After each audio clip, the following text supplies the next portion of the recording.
Dior Homme Intense 2025, el mismo perfume que el Dior Homme Intense 2020. Bajo mi punto de vista es un sí, pero no. Y os explico.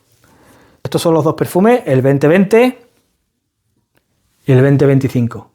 Un líquido más ambarado en el 2020 con el Intense en el tapón y un líquido más clarito en el 2025 con el Intense abajo en el frasco. ¿Mantienen el mismo ADN las dos fragancias? Pues sí. Las dos fragancias mantienen el mismo ADN, pero tienen sus ciertos ajustes de tuerca.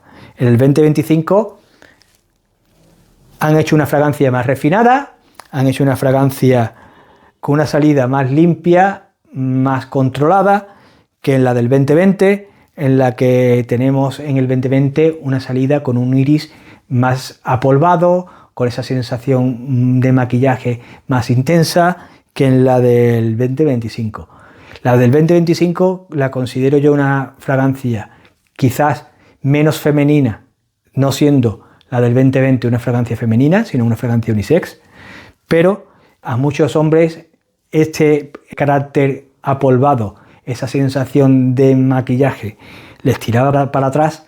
En este caso, la del 2025, creo que Dior intenta reconducir esa tendencia que tenía hacia lo femenino, la del Dior Homme Intense. Una fragancia que, como ya he dicho, la considero, la del 2025, ligeramente más masculina que la del Dior Homme Intense 2020, siendo dos fragancias unisex, que en cuanto a versatilidad considero la del 2025 un poquito por encima, mejor que la del 2020. ¿Por qué? Porque el 2020, con ese carácter señorial que tenía esa parte apolvada, ese carácter apolvado del iris que te hacía esa sensación de maquillaje, pues la verdad te limitaba el uso a ocasiones formales o ocasiones especiales.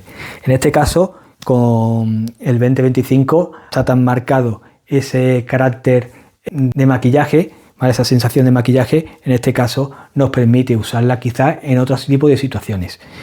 Fragancias, la del 2025, que tiene mejor rendimiento o mejor performance que la del 2020. En este caso, el 2020, con ese carácter apolvado que tiene, hace una fragancia densa, cremosa, con lo que no permite airearse tan fácilmente como se puede airear la fragancia del 2025. La noto yo que tiene más punch, que tiene más impacto en la salida, la del 2025, que la del 2020. La Dior Homme Intense 2025 se parece a la Dior Homme Intense 2020, incluso yo creo que es una mejora, una actualización de este perfume a la época en la que estamos. Así que sin más, chicos, me despido.